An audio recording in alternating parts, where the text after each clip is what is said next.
Yeah. So till that time आपण बघित होतो की what exactly happened and then the scripture and the cities were involved. तर नंतर नेक्स्ट काय झालं तर what exactly happened next? So जसं हळू-हळू स्क्रिप्चर्स किंवा लिपी हे पैदा झाली किंवा लिपी सुधारायला लागली, तर तेव्हा हळू नागरी समाज व्यवस्था सुद्धा भडाकीस आलेली होती. म्हणजे बघा, व्यापाराच्या भरभराटीमुळे छोटे जे शहर होते, म्हणजे छोटे जे सिटीज आपण जे बेसिकली बोललो होतो, की कल्याण आणि मुंबई या दोघांचं एक्झाम्पल घेत होतो, की मुंबई आणि कल्याण बघायला गेलं तर प्रथमतः एक छोटेसे गाव होते. परंतु त्यांच्यामध्ये वाढण्यात आलेला व्यापार किंवा ट्रान्सपोर्टेशन ह्याच्यामुळे काय झालं, की ते जे छोटेसे गाव होते नंतर हळू शहरामध्ये रूपांतर झालेले आपण बघू शकतो. तर शहरामध्ये रूपांतर झाल्यावर काय तेच व्यवस्था तिथं चालणार आहे का? तर नाही. बघा, आपण गावी गेल्यावर आपण ग्रामपंचायत बघतो आणि नंतर शहरामध्ये बघितलं तर आपण म्युनिसिपल कॉर्पोरेशन किंवा नगर परिषद बघतो, राइट? तर त्याचप्रमाणे social organisation in the Asian सिटीजमध्ये सुद्धा एक एक अशा प्रकारची सिस्टम केली होती, की ज्याच्यामध्ये ॲडमिनिस्ट्रेशन म्हणजेच काय, की ॲडमिनिस्ट्रेशन म्हणजेच काय, की ज्याच्यामध्ये कामकाज बघणारा त्या शहराचं कामकाज कामकाज बघण्यासाठी कामकाज बघण्यासाठी चालू झालेलं एक सूत्र किंवा एक मेकॅनिझम आपण बघू शकतो. तर ते कसं? तर ते आपण बघूया. बघा, व्यापारातील भरभराटी हे जगभरातील प्राचीन प्रगती संस्कृतीचा उदय व विकास होण्यामागे एक प्रमुख कारण होते. हे खरे, परंतु त्या नागरी संस्कृतीचा पाया नव आश्मयुगातील कृषी संस्कारावर आधारलेले असते. नंतर कृषी संबंधित रुजलेल्या श्रद्धा नागरी संस्कृतीतील संस्कृतीत अबाधित राहिल्या. नंतर व्यापाराच्या भरभराटीमुळे समृद्ध झालेल्या नागरांच्या कृषी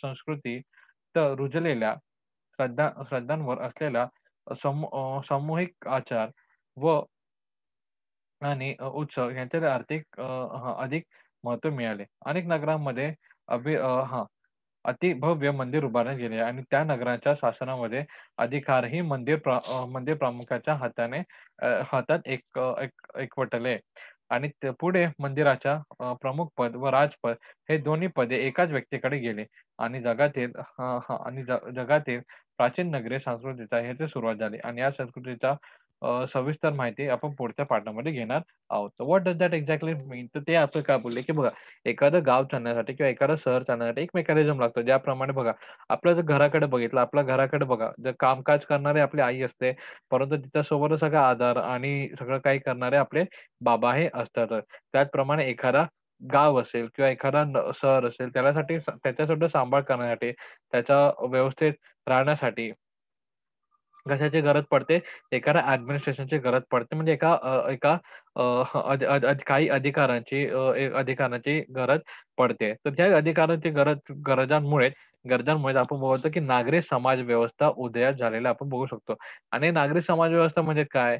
की बघा, नागरी समाज व्यवस्था म्हणजे आपण आजच्या काळामध्ये आपण ज्याला ग्रामपंचायत किंवा नगर परिषद किंवा महानगरपालिका किंवा एखादा सरकार जो आपण बोलतो, की जो काय करतोय, तर देशातील लोकांची सेवा करतोय. देशातले रस्ते वगैरे यांच्याकडे बघतोय. तर हे ज्या गोष्टी असतात, त्या गोष्टींना आपण समाज व्यवस्था असं म्हणू शकतो. तर गावांचं या ठिकाणी बघा, व्यापार वाढण्या कारणामुळे गावांचं स्वरूप बदललं. गाव सुद्धा मोठी-मोठी व्हायला लागली आणि मोठी-मोठी ज्याप्रमाणे गाव व्हायला लागली, त्याचप्रमाणे त्या त्या गावांचे ट्रॅ अ, ट्र अ, गा गावांच्या ट्रॅफिक सारखे किंवा वेगळे काही जे प्रश्न आहेत, ते सुद्धा उदयास आले होते आणि त्याच कारणासाठी एक समाज व्यवस्था तिथं असणे गरजेची होती आणि ते तिथे उदयास आलेली we can see. So basically what I said, the social organization and in the Asian cities. So Asian cities में basically what happened? So the training activity were risen and it was uh,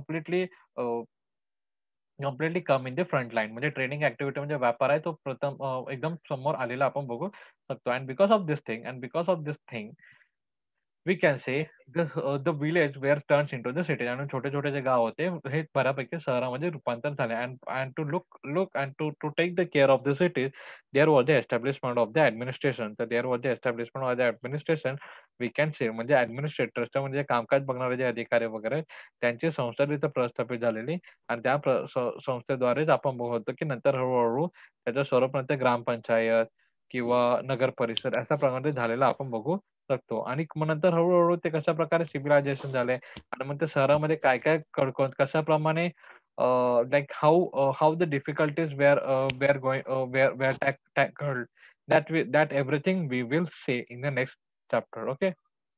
I hope you understand this thing if you know you can ask the question and please do read this lesson. हा lesson पहिले read करा आणि या लेसनमध्ये read केल्यानंतर काही जर अडचण असेल तर यू गॅस कॅन तुम्ही विचारू शकता. ठीक आहे. So here is the thing. So let's stop here for today.